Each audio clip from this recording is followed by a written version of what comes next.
Hello everyone. In this video, I'm going to walk you through how to use Meet, that is the Google Meet app, without an account.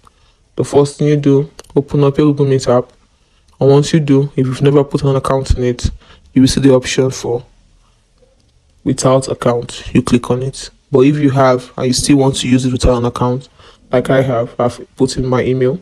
So what I do is I click on my icon, the icon for your name. Then you see the second option here, use Meet with an account. Tap on it, and that's it. But you'll be limited in the things you can do. You can still join Meet group.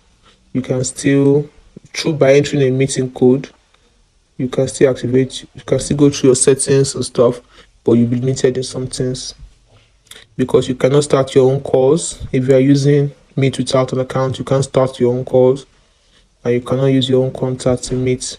Without an account, you can only join meetings created by others.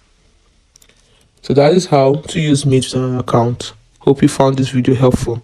If you did, like and subscribe to this channel for more. Thanks for watching.